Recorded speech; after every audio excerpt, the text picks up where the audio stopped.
Anorexia. First of all, what comes to mind when you think of an eating disorder? Pause the video and think about what an eating disorder means to you. You may not be aware of this, but 4 out of 10 people have either personally experienced an eating disorder or know somebody who has. So what exactly is an eating disorder, you may ask? An eating disorder is a psychological disorder, so a mental disorder, that causes somebody to adopt an unnatural attitude and approach towards food and their way of eating. The individual usually then develops an obsession about their weight and body shape, which in turn causes them to hurt their health as they make unhealthy choices about food. Even though there are many eating disorders, anorexia is probably the most well known, actually called anorexia nervosa, but usually referred to simply as anorexia. It's an intense fear of being fat that leads to restrictions in both the amount and/or the type of food that the person consumes. This particular eating disorder usually entails that the person is unable to see the reality of their body shape and situation, and sees their self-worth as being heavily linked to their body image. Eating disorders and anorexia may not seem too serious, and you may think that not a lot of harm can come out of this. However, anorexia is the psychiatric disorder that causes the most amount of deaths, and every 62 minutes one person dies as a direct result from an eating disorder. Death is usually caused either by suicide or as a result of organ failure, typically the heart, as the body lacks vital nutrients.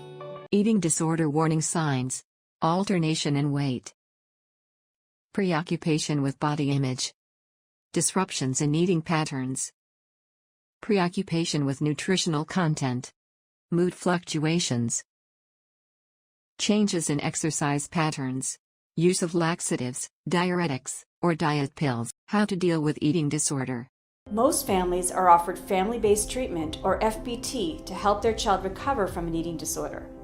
The length of treatment varies, but usually lasts from 6 to 12 months. FBT has 3 phases. Phase 1 focuses on refeeding and weight gain.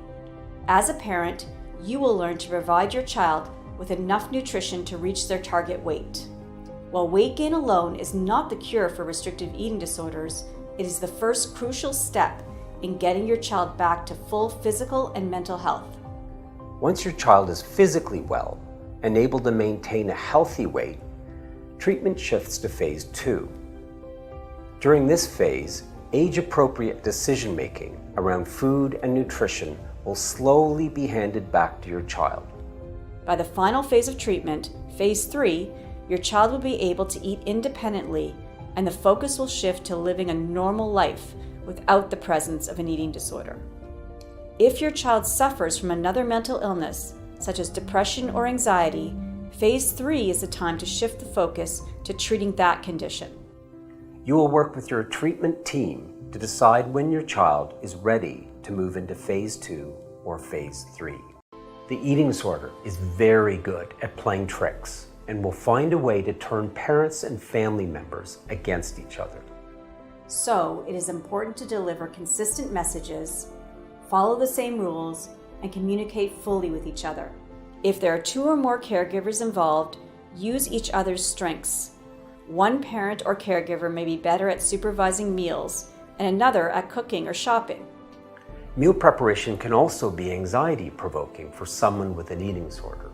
While one caregiver is cooking, the other caregiver can keep the child occupied and out of the kitchen.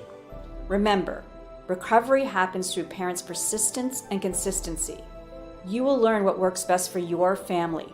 Remind your child that you love them and they can trust you to make the right decisions for their health.